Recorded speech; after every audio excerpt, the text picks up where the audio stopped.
So we are going to talk about geometric designs. So at the end of this lesson, so you are expected to define and illustrate the basic concepts of geometry necessary in describing and creating patterns. Number two, you are going to enhance your artistic skills by applying various geometric shapes and to produce aesthetic geometric designs and create all-made art designs for the enrichment of Mindanao culture and arts. Okay. So, okay. So it is expected after this lesson you are going to create something, no? So you are going to create something.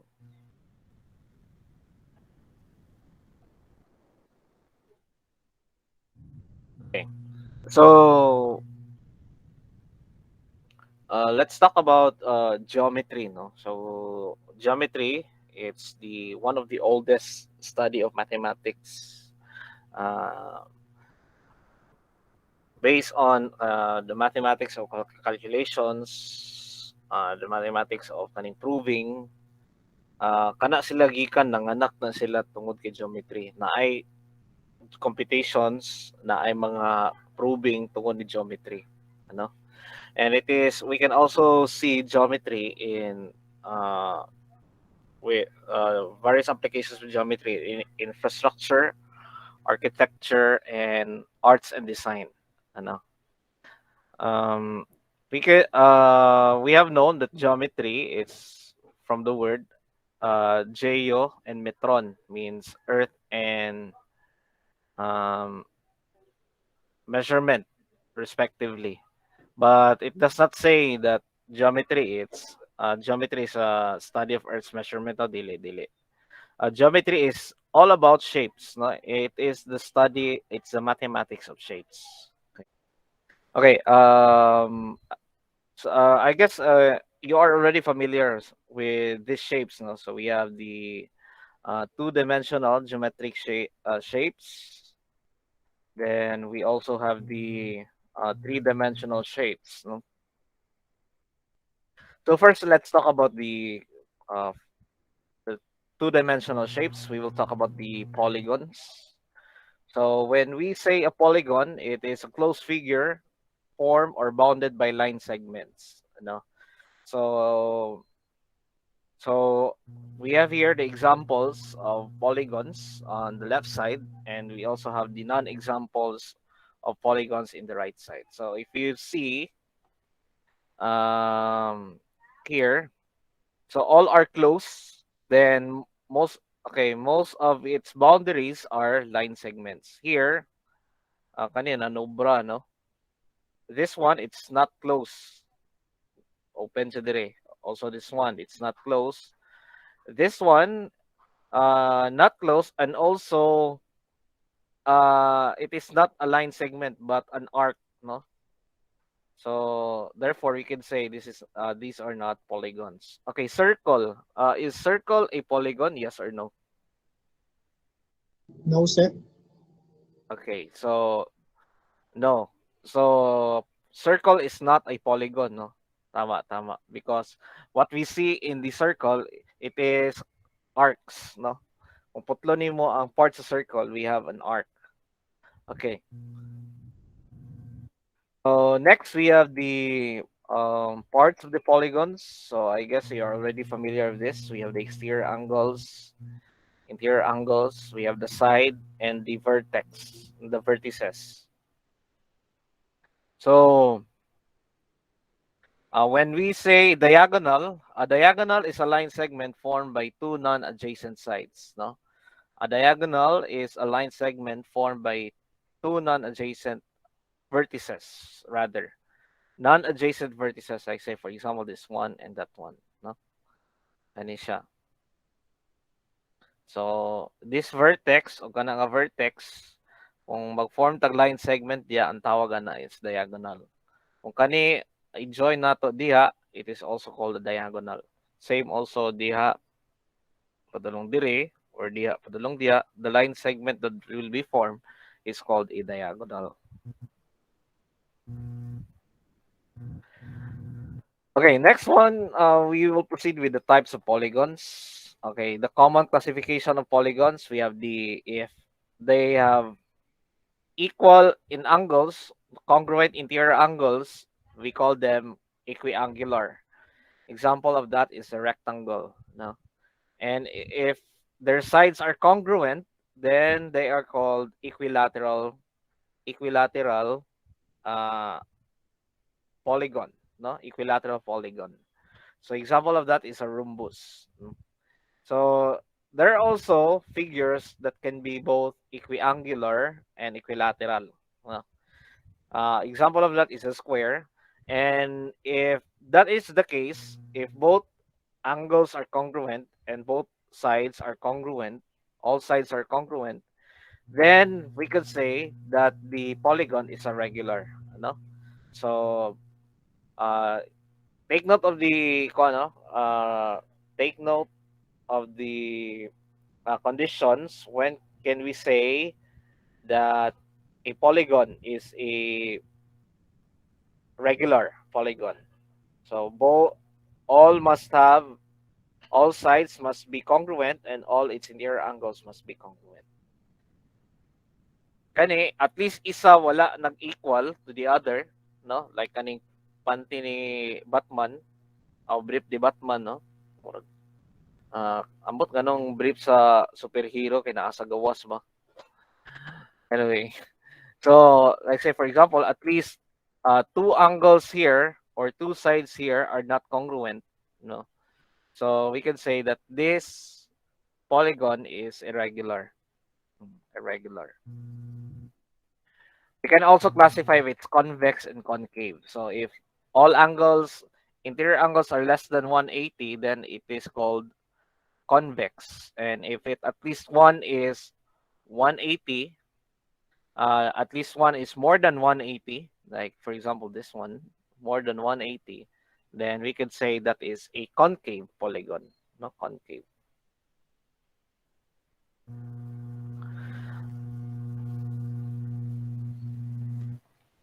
Okay.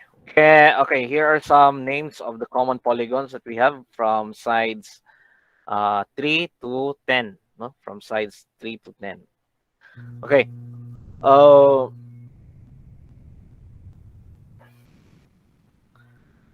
okay, I will just give you how the activity, no, next week on how to name the polygon based on its number of sides, no. But if you have the book, you can look at the book, no, on how to name the polygons based on its number of sides. For maybe the copy for the table, I will just post it and also the activity next week on Thursday. But I will not give that one. But I will not give that one yet sa atong pre-final na exam. By the way, can you take note for the schedule for the pre-fi exam? No, the coverage will be up to what will be discussed today. The coverage is until the coverage is ano the schedule for pre-fi exam will be on Tuesday. No? Tuesday. So we will just have it like kuan. I'll try to have it kanang kuan. Uh, I will set a time that you can open it anytime. No, ana set nako ang time limit. Basta you can open it anytime within that day lang, no, on Tuesday.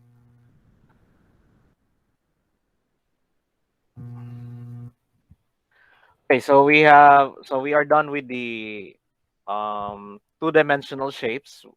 Okay, we also have the uh, three three-dimensional shapes, no? And we start it with the polyhedron. So when we say a polyhedron, it's a solid bounded by polygons, you know. So let's say for example, this rectangular prism here is an example of a polyhedron. Kay each of its faces, kung tanawon nimo kaning faces niya, kana tanan, each of its faces are polygons, no? By the way, kaning nga face, kaning top o bottom na face, tawag nato ana isang base. Pero if rectangular siya, pwede bisag asa ang base ana, no? Kaya ang base are kanang parallel man na, no? Parallel siya. So parallel planes man na ang base. So pwede ka na siya diha, pwede ka na diha. Pwede kaning sa top or bottom. So pwede bisag asa ang base diha. Then kanida yung surrounding na faces, no? Kanang surrounding na faces, gitawag nato nga lateral face, no? Kani siya ang gitawag nato nga lateral face. Then diagonal is a line segment formed by the vertices of non-adjacent polygons. So kani non-adjacent polygons man eh. So kana dayon atong kana dayon atong diagonal. Kana no. That one is our diagonal.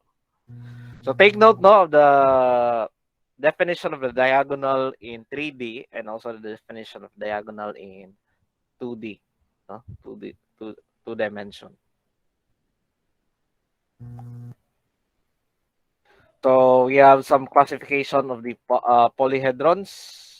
We have the polyhedrons. We have the regular polyhedrons.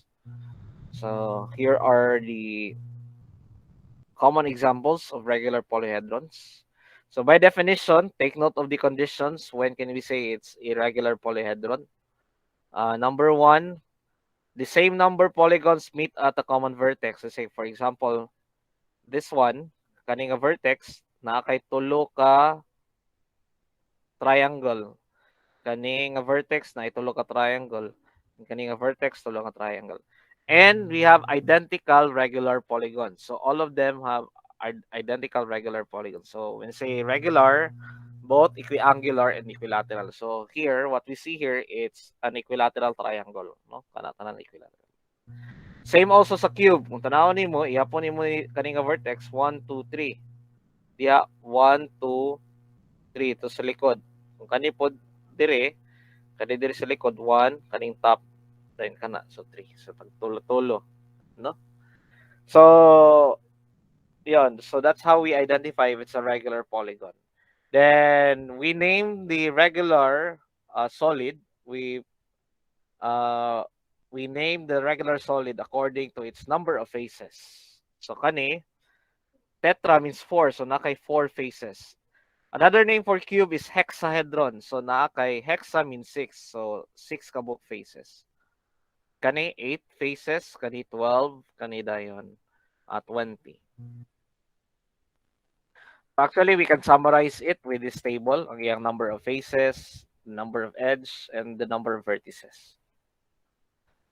Here, kani siya nga figure here, kanang plane net, kung imong bangkagon ang figure, mo na iyang forma. Kung imong piloon, mubalik siya diha. Kani kung bungkagon nimo ni, mo forma sa inani. Kung imo ning piloon, mubalik diha. So that is net, no? That is the one. That is the meaning of nets. Then the next one is a prism, no? Prism. So a prism is a polyhedron whose congruent bases lie in parallel planes. So kaning duha diri congruent, then they are parallel. So meaning they do not meet, no? So mora nagkamo og imong crush wala nag-meet, no? So anyway, so this base and that base are congruent and they are parallel. So we have some figures for right prism and oblique prisms, no? Okay, so here are some examples of prisms, no, according to its base. Triangular prism kay triangle lang iyang base, no? Careful mo ana, no, ang iyang base ani ang dili ang rectangle ha, kani nga kwan. Dili ang rectangle iyang base ani but the triangle.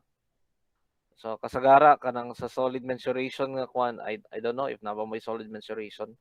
Dagan kay gasayop ana dia. Sayop sila identify sa ilang base. Anyway, so we also have pyramids. Ang pyramids is a solid with triangular lateral faces. So lateral faces kanang nag-surround sa iya. So porous na siya triangles. And we also have non-polyhedrons. Gani tawag ani is ring, no? Ring ang tawag ano. Okay, so the first one is a cylinder. So a cylinder is a solid bounded by a closed cylindrical surface and two parallel planes cutting all elements of the surface, no? So not necessary circular ang base sa circle, no? Not necessary circular. So kung naa kay kuan paper, imo na siyang i-murag or let us say okay. Naa kay something, let's say a sheet. Imo siyang kuan lugar, murag ang one end to the other end imong kuan, imong i-end, imong i-join dayon uh dayon any shape will form, no, as long as then ang imo ding top ug bottom they must be identical. So parallel siya, parallel ang duha, then at the same time identical ang shape o congruent. So let's say for example, so in that case kuan na siya, that is a cylinder, but not all cylinder necessary circular ang base, no? Not all cylinder necessary singular, ang iyang base not necessary circular. So kung mag-heart ka diya, unya heart pug ka diya, unya parallel siya, unya same ra og size, so we can say that it is also called as a cylinder. No? Same also sa cone, not necessary iyang base is circular, no? Not necessary iyang base is circular. So a cone is a solid formed by a knot. One of this surface generated by a straight line moving along a fixed curve passing through a fixed point not on the curve of a closed surface, cutting all the elements of the line. So kung ato na illustrate,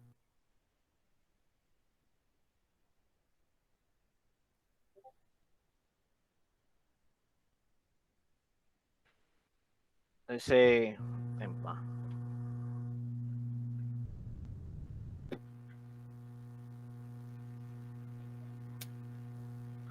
for example, no, this is the straight line, straight line. Mo na siya ang imong fixed point, mo na yung fixed point. Then you try to draw something here. You draw nimo, no, draw kang something diya. As long as dili straight, no, wala kay sides. At least kung naman ka ni sides pero at least na isa ka curve, mag-ana ka. Dahil nag-meet ka, so naka-form ka og closed figure sa imong base. So ang tawag niya ana is cone. No, actually that is already a cone. So kung ato i-illustrate, let's say for example kanang kaning sa party hat, no? Kanang party hat, circular man iyang base ana, di ba? Circular ang iyang base. Kung imo nang pikoon gamay ang party hat, as long as walay natanggal ana, no, imong pikoon gamay. So dahil sa dili na circular na iyang base. Actually, we call that one, though dili na circular iyang base, that is also a cone, no? Cone gyapon na siya. Then we also have a sphere. So all the distance in the sphere to the center are all congruent, no?